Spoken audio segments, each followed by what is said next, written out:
Hello, everyone out there on the internet. Good morning. We'll be starting this English lesson in about 40 seconds once I make sure everything is working properly. I'm just going to refer to all of you as the internet now. Just saying hi to a few people in the chat. With Vitor, I always have to change my keyboard so I can do the correct letter I. There we go. Oh, we're starting in 9 seconds. I should stop losing track. Sounds like everything's working. We'll start in 4, 3, 2, 1. Well, hello and welcome to this English lesson where we're going to talk about new words. Now, I should clarify this. These are new words, like not the new words that were just added to the dictionary for 2024. These are new words that actually get used in everyday English conversations. Words that I've heard over the last year or 5 years, or even a couple of them might be 10 years old. You might be able to guess what the first word is. I didn't hear this word until about 3 years ago. I'll talk about it in just a moment, but it's a new sport that's taking over tennis courts around the world. It's not tennis. But yes, new words. Sometimes they'll say, here are the new words that people are using in 2024. And I read the list and I think there's 2 words on that list that I do hear in regular everyday English conversations.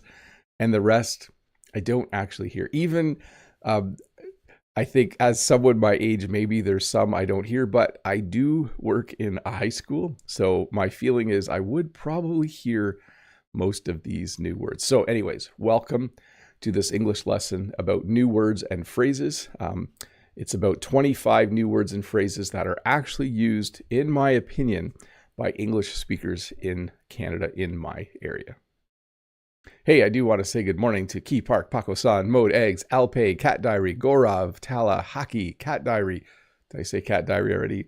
Vitor, Wanda, Freddie, Key Park again, probably Vitor. I'm starting to say names twice like I normally do, but it is good to see Hafiaz. Good to see all of you. Yes, new words. You know, I always find it interesting when they put the list out because sometimes I'm like, no one says that. I've never heard anyone say that word. Oh, that word. I've seen that word in a news story or heard that word in a news story. So anyways, welcome to all of you. Hi to Kevin Hawthorne, Chesda, Asdef, Eric, Adriana Morton. It is good to be together to learn a little bit of English today. Mode says, spoilers, pickleball.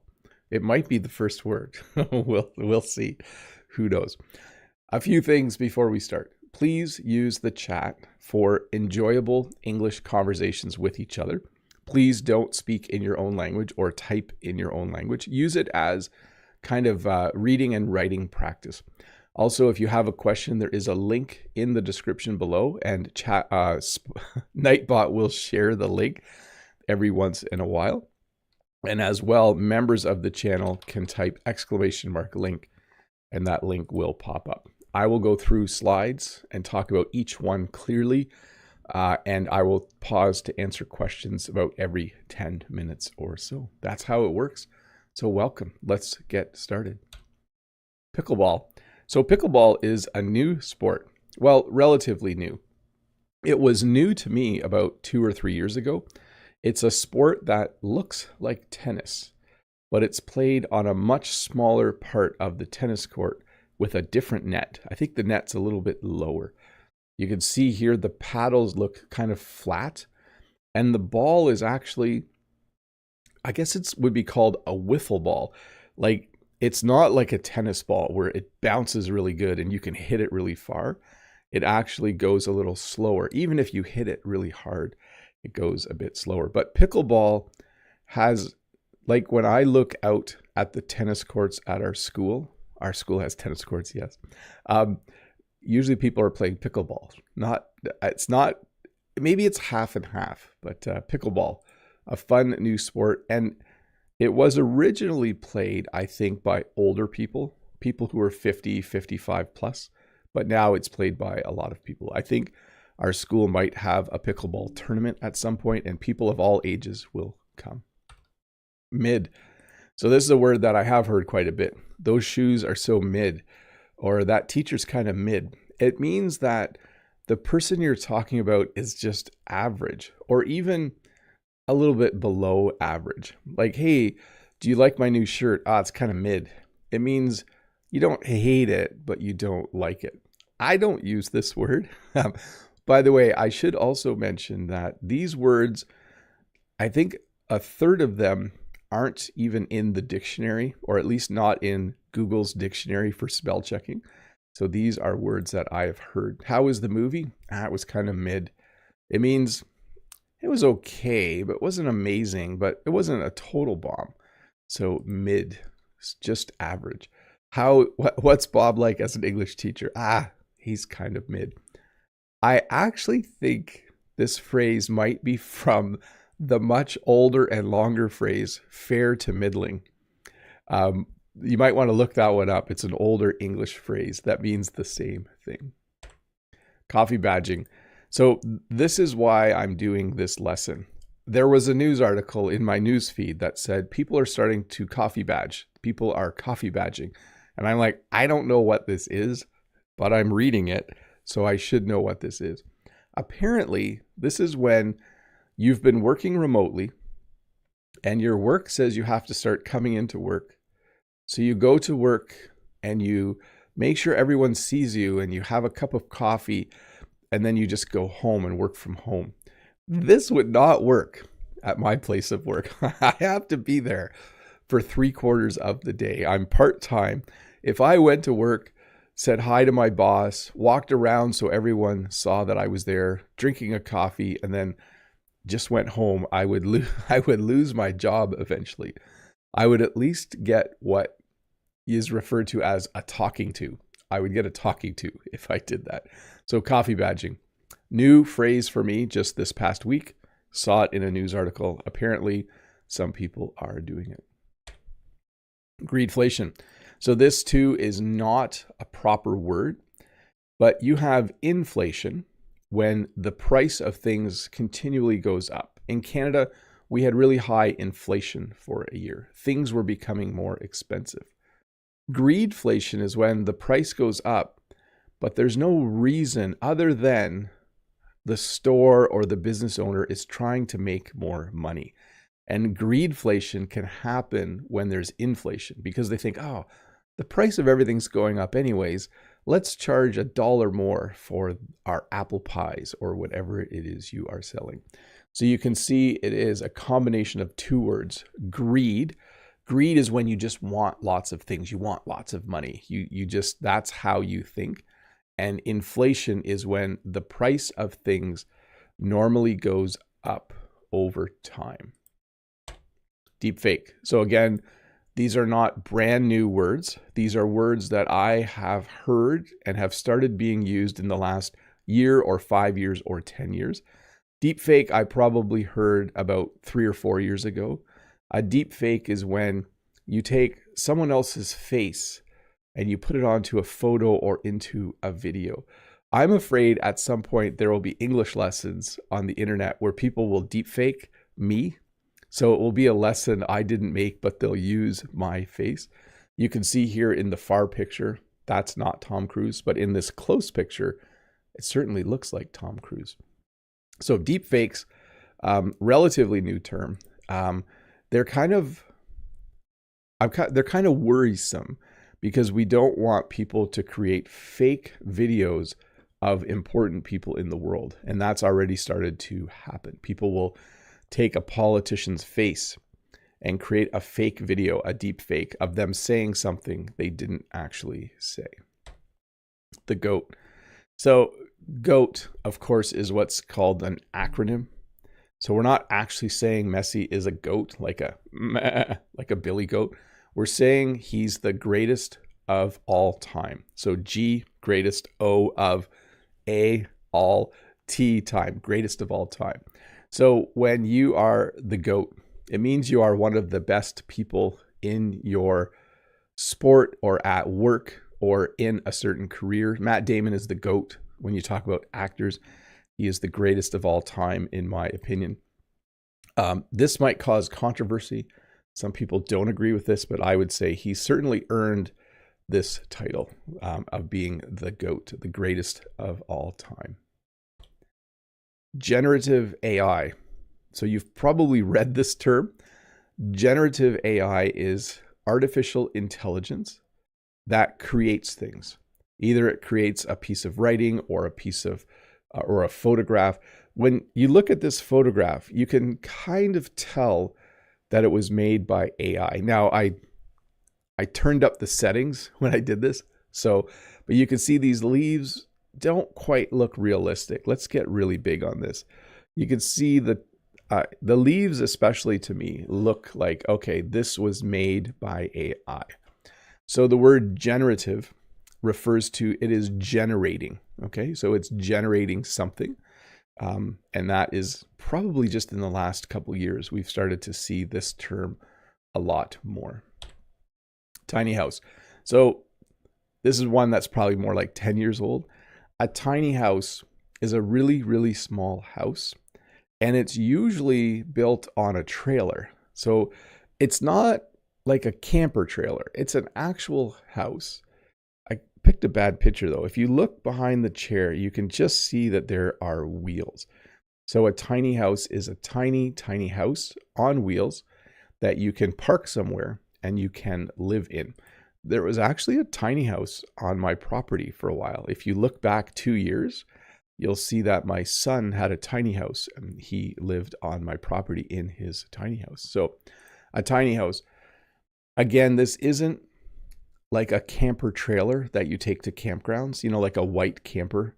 This is an actual house that you can live in year round, but it's usually built on a trailer, so you can move it if you need to.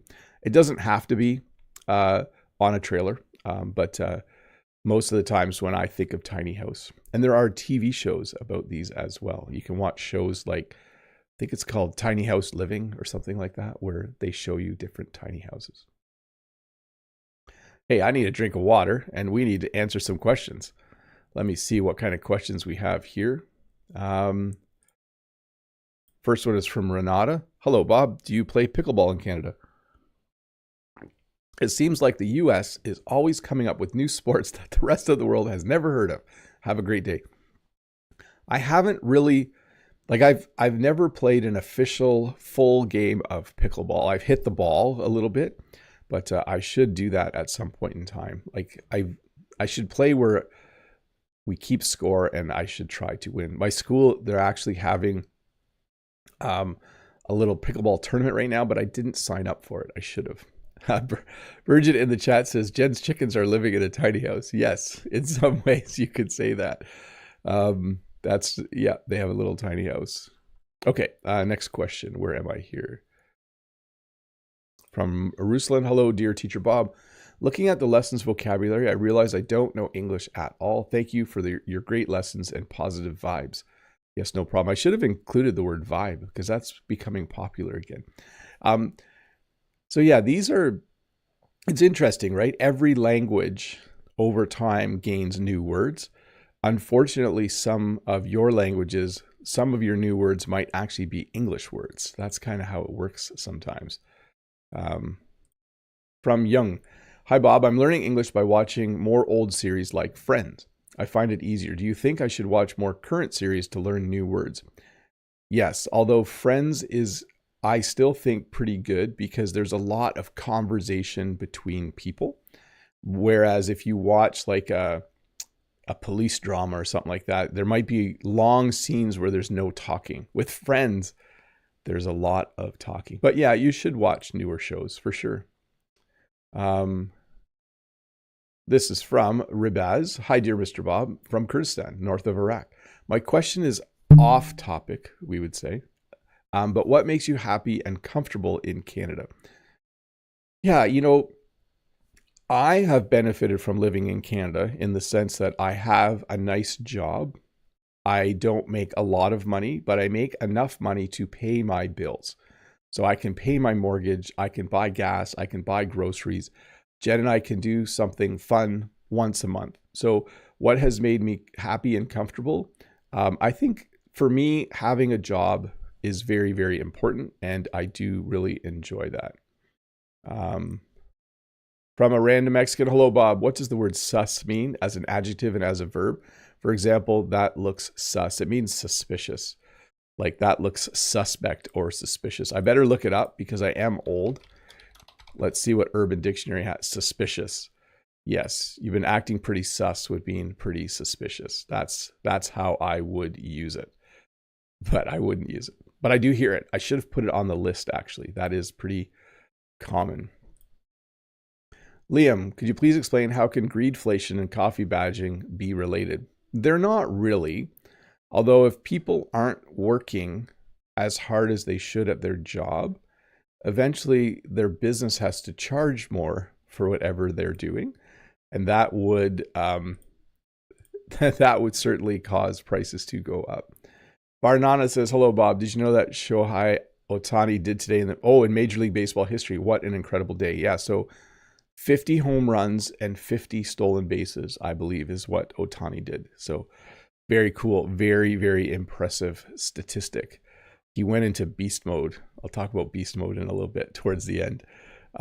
Good stuff, though. I love watching baseball. I'm sad the Blue Jays, my team, isn't doing as well as they could.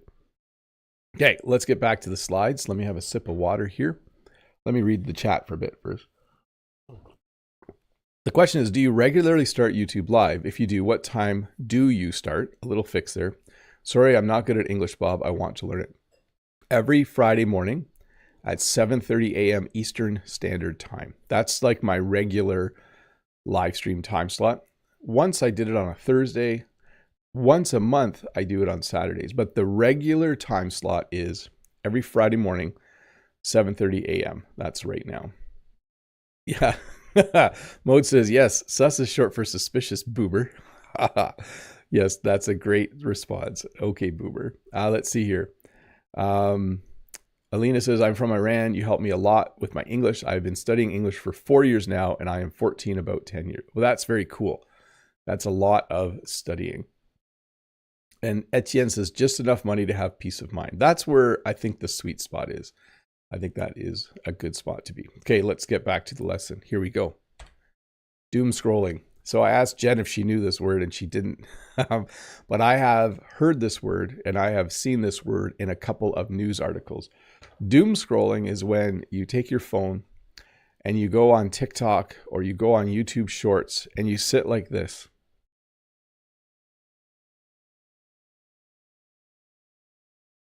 And you just watch one short video after another. And then all of a sudden you look up and realize that over an hour has gone by. So that would be referred to as doom. To be more truthful, I've read this word. Like I've seen it in different news articles, how doom scrolling is becoming more and more of a problem where people sit on their phone and they just scroll endlessly, watch one TikTok after another or something else. Quiet quitting. So this is something that started after the pandemic. Quiet quitting refers to going to work and doing just enough work so that no one gets annoyed with you. Like you're not sitting around like this guy. This is probably a bad example. But if I was to quiet quit, I would show up at work at exactly the time I was supposed to start. And I would literally do just enough work so it looks like I'm working, but I wouldn't work hard and I wouldn't work fast and I wouldn't do any extra work. Like I wouldn't stay an extra 5 minutes to finish a few things. Yes, I don't agree with quiet quitting. I'm more of a do your job well so people appreciate you and so that you continue to have the job. That would be my vote. Beast mode. So this isn't one that I've actually heard a lot, but I have, when I played video games, people would use this term, but people are starting to use it in real life. A beast is like a really strong monster. And when we say someone's in beast mode, it means they are performing usually at something physical at a really high level. So for instance, Vlad Guerrero Jr., hit 3 home runs in a game, we would say, oh, he was in beast mode last night. Like he was like just hitting them like he was a monster. If I had 3 hours of grading to do and I sat down and got it done in an hour and a half, I could say, oh, yeah, I just went beast mode last night and got it all done. I don't use this term very often, but definitely one that you will hear now and then. Triggered. So when someone is triggered, it means something they read or something they saw on TV or something someone said to them made them instantly angry or upset. So this happens more and more in the world. When I showed a picture of Messi and said he was the greatest of all time, some of you might have been triggered because maybe there's a different football player that you think is better than Messi. And I shouldn't be saying he's the greatest of all time. That would mean you were triggered. You're like, what is Bob talking about? He doesn't know anything about football or soccer. So this probably was a word that's been around a long time, but I've heard it a lot more in the last 2 or 3 years. I've really started to hear it. Oh, that when you said that, it was triggering, or that triggered some of the students, or the YouTuber said this and his audience was triggered. They got really, really angry. They got really, really upset. So, and it comes from trigger, right? That's what it comes from. The idea that you're instantly angry. Side hustle. So a side hustle is when you do something besides your normal job in order to earn some money. So YouTube for me started as a side hustle. I was teaching full time, but I started to make English lessons on YouTube. So I had a job, but I was doing something extra on the side as a side hustle. So I used 2 phrases there, right? On the side as a side hustle. And then eventually more and more people watched my videos and I was able to go part-time. So now I'm kind of part-time teacher, part-time YouTuber. So I wouldn't call it, kind of still is a side hustle, I guess. Jen started growing flowers as a side hustle. She was actually teaching and she was on maternity leave from time to time. So she started to grow flowers and sell them as a side hustle. So again, a side hustle is kind of like a small little business you run. Like let's say you work all day selling cars and at night you clean the interior of people's cars to make extra money. We would call that a side hustle. The metaverse. So the metaverse, what is the metaverse? We live in the universe. We live in the real world. But if you go online, generally it's considered something where you would wear virtual reality a VR headset, and you go into a digital world. We would probably call it the metaverse. I think Facebook calls their actual, augmented reality or virtual reality the metaverse, but the term itself can be used to refer to any like digital version of reality. Someday I might teach English lessons in the metaverse. You might actually be sitting in front of me. Well, I'll be wearing VR headsets. I actually don't think this is going to happen. Maybe one of my kids will do it this way. But the metaverse, a digital version, a virtual reality digital playground, I guess you could say, the metaverse. Porch pirate. This is an annoying one. This has never happened to me, but I have 2 large dogs. As people have started to order more things from places like Amazon, there has been a rise in the amount of porch pirates. A porch pirate is someone who drives around and they look for houses that have packages by the front door from Amazon or from somewhere else, and then they run up and steal the package. We call that a porch pirate. So a porch is the front part of a house in North America. You have your front porch. So this is the front porch. And sometimes when you order something, the delivery person will just leave it by the door if no one's home. But you have to be careful because a porch pirate might come and steal that from you. So again, a porch pirate, someone who drives around looking for packages that people have ordered from a place like Amazon, packages that have been delivered, and then they steal them to see what is inside. and maybe to sell it or use it themselves. Intermittent fasting. This one's hard for me to say. Intermittent fasting is a new way of eating. This is very North American. A lot of North Americans eat too much. So in order to lose weight or to get in shape, they will do what's called intermittent fasting. This means you limit when you eat food during the day. Some people will only eat between noon and 6 o'clock if they're doing intermittent fasting. Or they might have breakfast at 10 a.m. and they stop eating at 5. They have their last meal at 5. There are a number of different ways to do intermittent fasting. I'm not an expert, but I do know it's a strategy to control the amount of food you're eating so that you burn more fat and so you lose weight. So intermittent fasting, intermittent means like time-based, okay? And you can see on this bowl, which has bowl clock, that this person eats from 1 till 6. So it looks like they have a 5-hour window and they only eat during that time. I look at it and I just think intermittent fasting is like, you just don't eat breakfast every day. To me, that's what intermittent fasting is, but it's a little more structured than that. Photobombing. Now, this is not a new term, but when you photobomb, it's when you see someone having their picture taken and you kind of go behind them.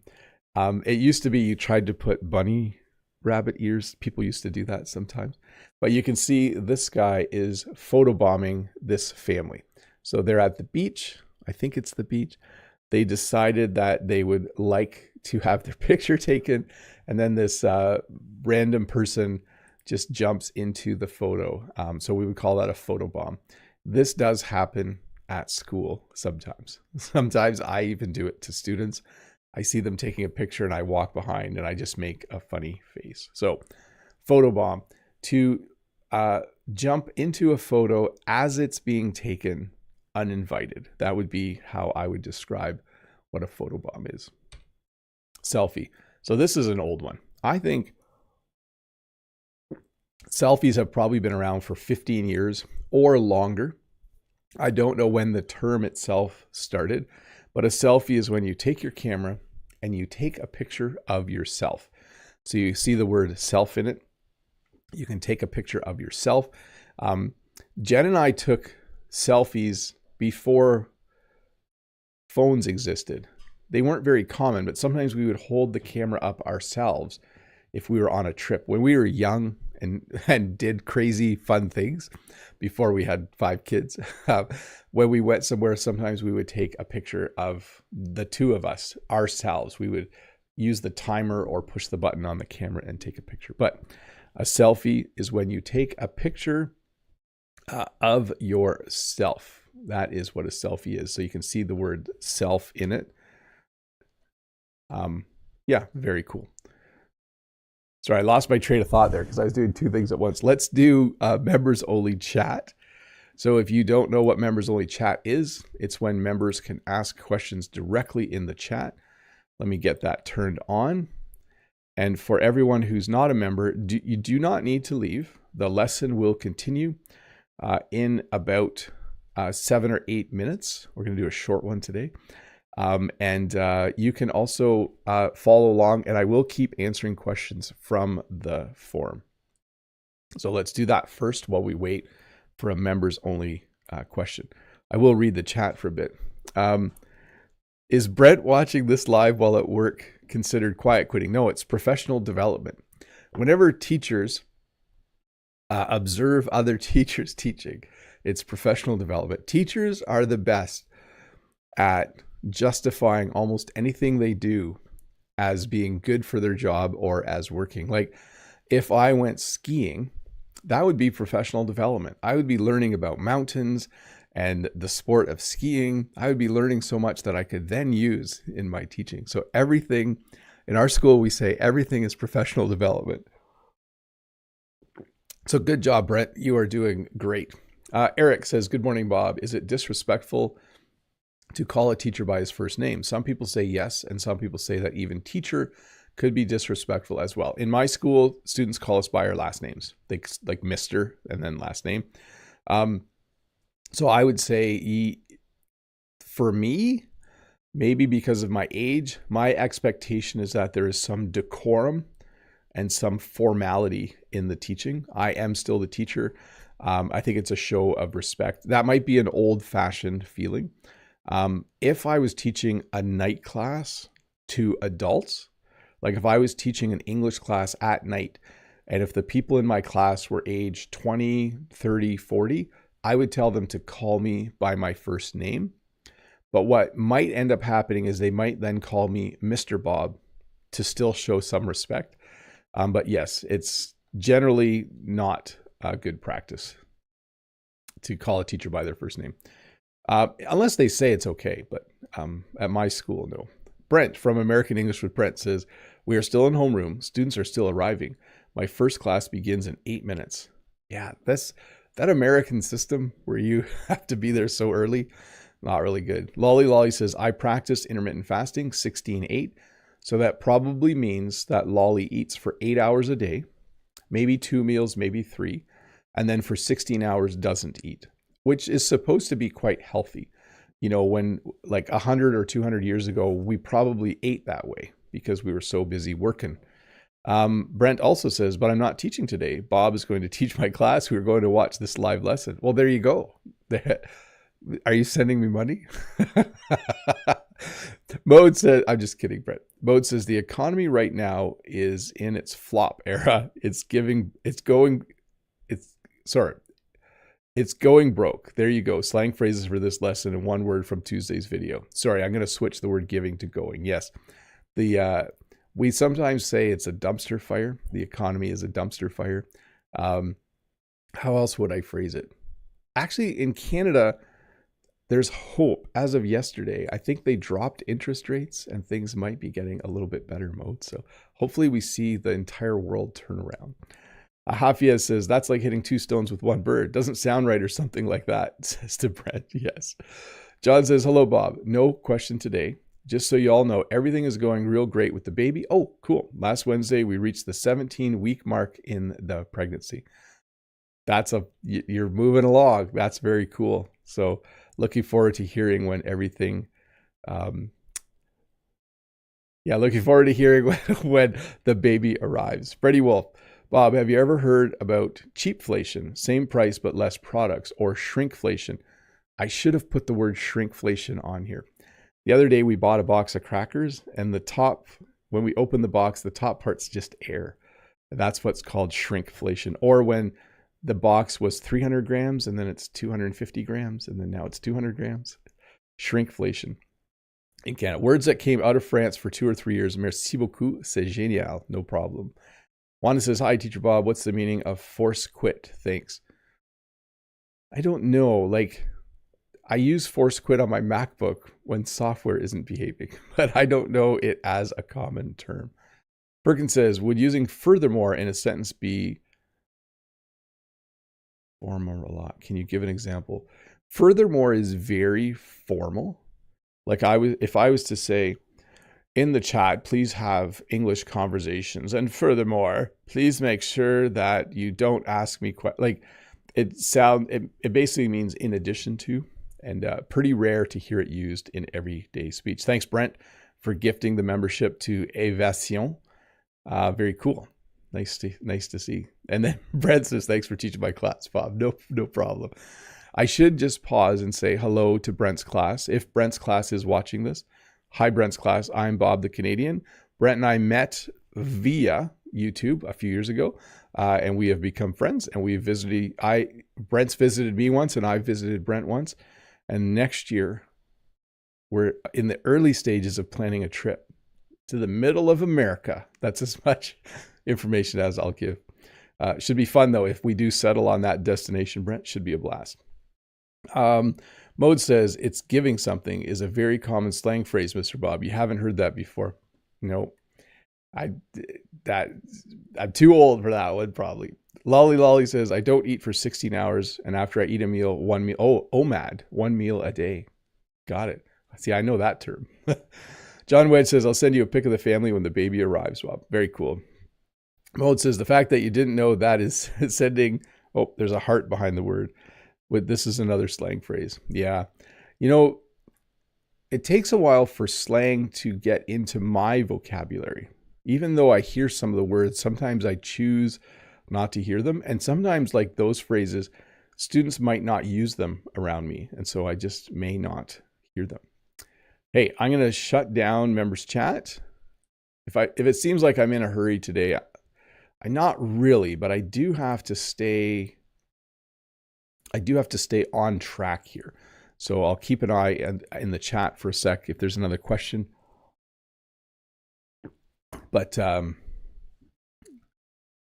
think we should finish this lesson off. I don't have a lot more to do. So if you have questions for the forum, please do keep asking them.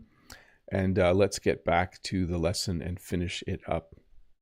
I feel pressure now if Brent's using this in his class that I should go the full hour, but we'll see. Glamping. I taught this phrase in another lesson, I think, about the outdoors. Glamping is a combination of two words, glamour or glamorous, and camping. So when something is glamorous, it's amazing and luxurious, and it's like this. If you were to camp and your tent looks like that, that's a pretty glamorous tent. So glamping is a form of camping where it's more than just sleeping in a tent that you pitch yourself. This one, I think, even has air conditioning. I'm not sure what that is on the ground beside the tent, but this is glamping. Glamorous camping is how I would describe it. A beautiful tent, a flat wooden floor instead of just sleeping on the ground or on a cushion.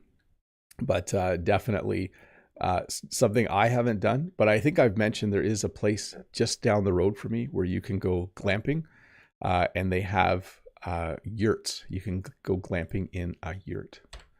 Staycation is when you have a vacation, but you just stay home. Jen and I do many, many staycations. I will be on staycation this afternoon at around 4 o'clock. I will be done my work day about an hour early today. So Jen and I have nothing planned this weekend.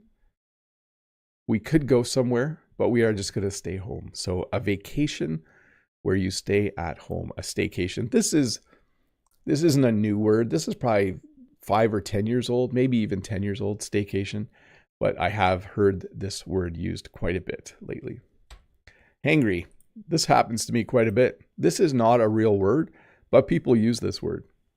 Hangry is a combination of being hungry and being angry.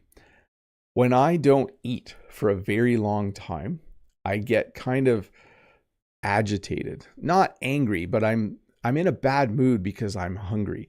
And so Jen might say, "You seem hangry," which means I'm a little bit angry and a lot hungry, or maybe a lot angry and a lot hungry. So we notice this sometimes with our kids. They come home, they are really hungry, and they are in kind of a grouchy, bad mood. We would then say they are hangry. They are hungry and angry at the same time. An influencer. An influencer is someone who has an online following, a large online following. It usually also means they're younger. I don't often hear people my age who are successful online referred to as influencers, but I think it's more like if you're on TikTok or Instagram where you're really popular doing reels or shorts or something like that. So an influencer is someone who has become popular because of Instagram or TikTok or YouTube or Facebook even, and who uses the fact that they have lots of followers sometimes to, not necessarily to sell things, but to recommend things. Apparently, like if I told you all to go buy something, that would be me influencing you, because many of you, 243 of you, are watching this. I could use my influence to encourage you to do something. Let me think of a really positive example, because I don't actually do a lot of this, but let's say Brent from American English with Brent had a new book out, an English grammar book. As, I hate using this term, if I considered myself an influencer, I could say, you should buy Brent's book. It's really good. So I would be influencing you to buy something. By the way, if that ever did happen, if Brent did write a book, and if it was good, it's not an automatic. If Brent did write a book and it was good, I would use my influence, I guess. It's more like, if I think it's a good book, I want you to read it. So anyways, influencer, someone who helps you change your mind or encourages you to do something. And then mansplaining. So mansplaining is an interesting one.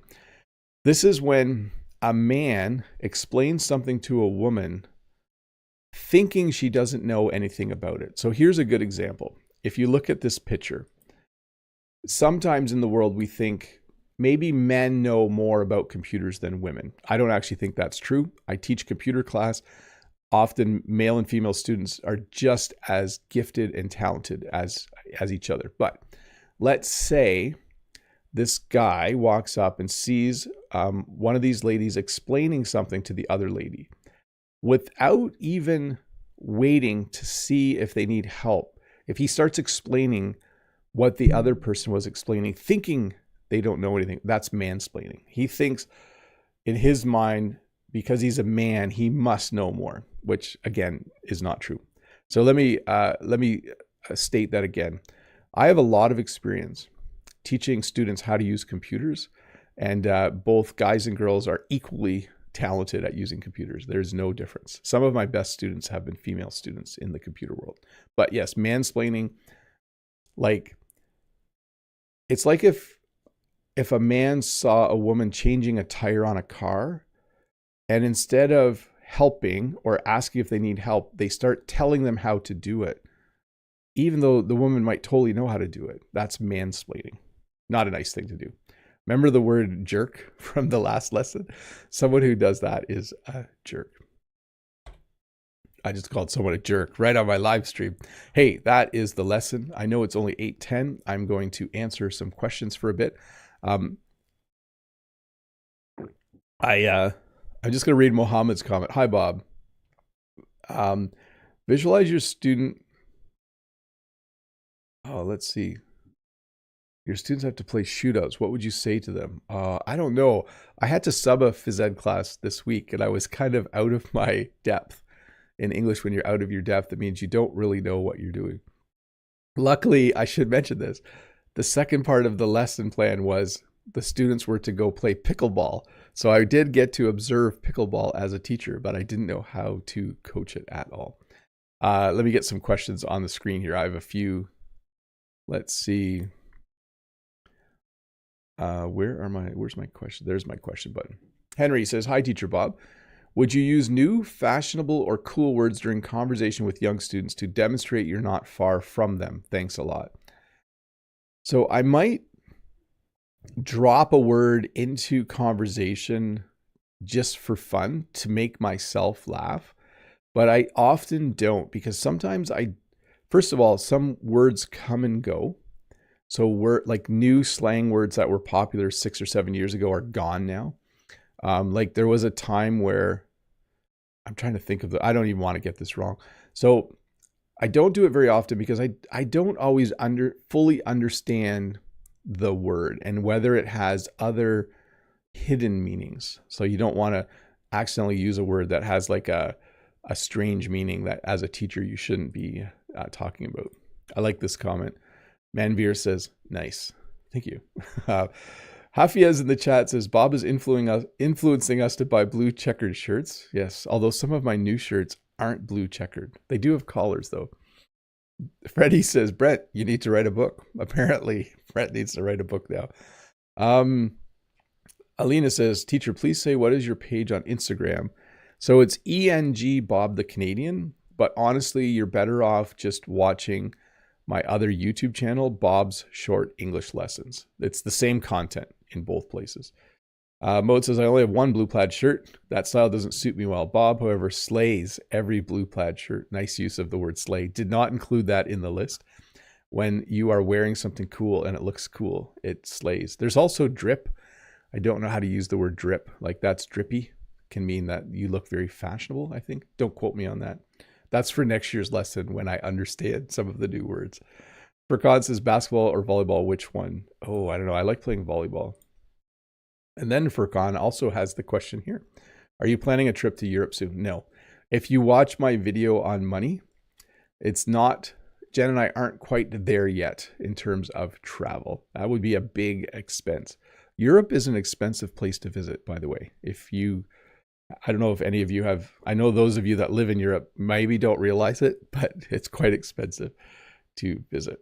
Leon says, hi, Mr. Bob. I've been learning English every day for a long time, but I'm still at an intermediate level. I feel so frustrated. Can you give me some advice? If you don't have a speaking partner, get one. If you haven't taken a test, schedule to take a test. Those two things can often push you through when you're stuck at a certain level. And listen to lots of music. Hobart says, hello, Bob. I think internet celebrity is a new word on the internet. Is there any other name for these people? Thank you in advance. So there's the word creator. There's the word influencer. Trying to think, there was another term. There's kind of been a few terms over the last little while, but I'm trying to think of what the other one was. Sorry, I'm blanking right now. But definitely influencer, creator, creative, like I'm a creative, content creator. That's another term that I've heard used for sure. And then from Bridget, do you have a recommendation for a good TV show or movie to practice English? So Bridget, generally I recommend TV shows over movies. I think both are good. Both are enjoyable. But with a TV show, what you get is multiple episodes and multiple seasons. So let's compare like The Martian with Matt Damon, the movie, to maybe the TV show Friends. With The Martian, you get a 90-minute movie and then it's over. With Friends, you get multiple episodes and multiple seasons to learn and train your ear to understand each character. I don't have a recommendation right now for a good TV show, although I generally recommend that you watch reality TV like The Amazing Race or Survivor, where there are unscripted conversations happening between the contestants. What that means is people aren't memorizing their lines and saying them. On The Amazing Race, they're having real conversations as they try to win The Amazing Race. So, Mohammed, what does a penalty mean in the football field? Please, Bob, explain it with details. I don't know enough, except that if you do something bad, you get a yellow card. And if you do something even worse, or you do something again, you get a red card, and then you're ejected from the game. That's all I know. And correct me if I'm wrong in the chat. Any other questions, people? Let me just have a sip of water. The form has been dealt with. Let me read through here. Bob is always lit with that blue shirt. Yes, very much. Lit is disappearing, I think, a little bit. I have to ask Brent about this. Like a year or two ago, students would say, oh, that's lit.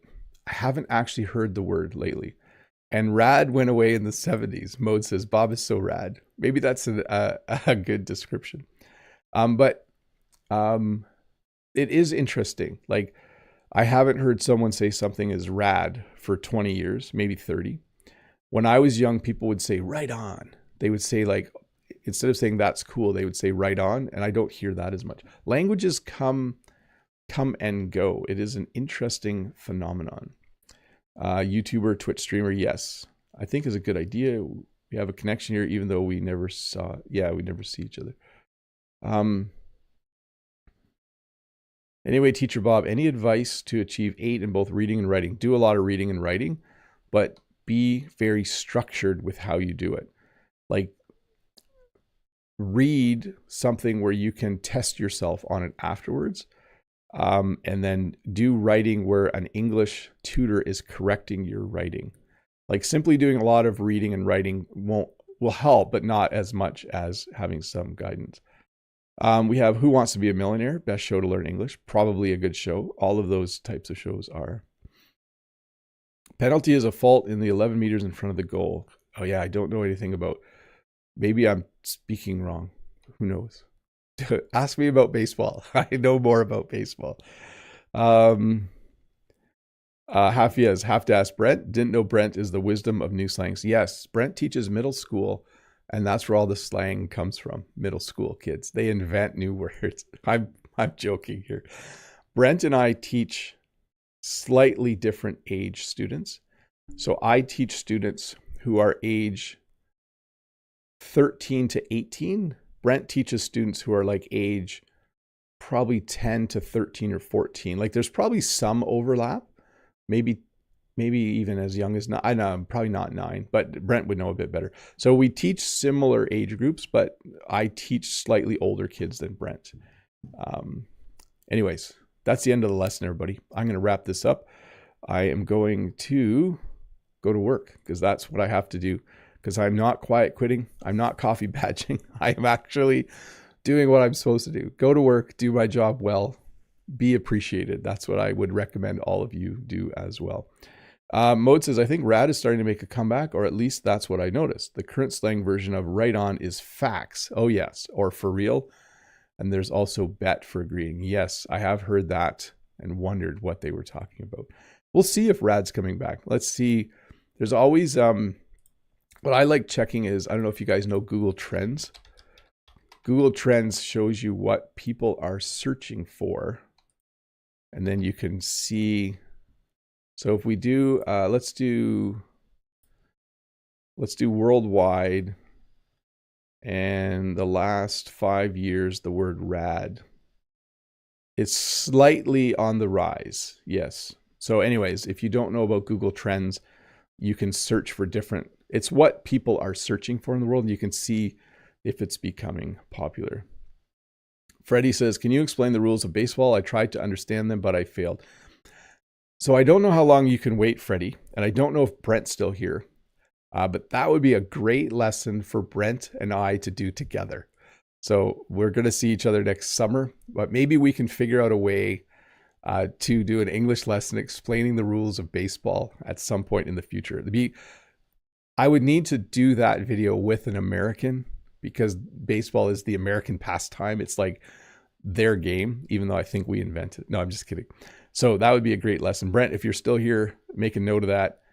Maybe I'll text Brent in a sec before I go to work that we should do a lesson at some point on the rules of baseball. That is, of course, if Brent knows the rules. I'm assuming he does. So Hobart says, is there a lesson tomorrow? No, there is no lesson tomorrow. Mode says, thanks so much for the lesson, Mr. Bob. I hope me explaining slang to you wasn't considered a form of mansplaining. No, not at all. I don't think student-splaining exists. I don't know what you would call it, but I appreciate it. I always appreciate the conversations in the chat, those that involve me and those that don't. I just think it makes the lesson and the time that much better for everyone. Anyways, thanks for watching, everyone. Bye, John Wedge, Hafiaz, Ralph, Freddie Wolf, Wilma, Madi is here too. Oh, Madi says, hello. How do you act if young people or your students say slang words or new words? Usually you can figure out what they mean in context. So it's like I'm an English learner at that point. So Keypark says, give a thumbs up to both Bob and John Wedge. Thank you. And then bye to Kevin, Hobart, Etienne. Freddie Wolf says, bye, Bob. Thanks so much. Have a great Friday and enjoy your weekend. You too, Freddie. It's already the weekend for Freddie. So nice. Andras says, thank you for another great lesson, Bob. Bye, everyone. Have an awesome weekend. And then a lot of people saying bye. Bye to Wanda. Bye to Lolly Lolly. Bye to Cat Diary. I'm going to go. Have a good day, everybody. Bye.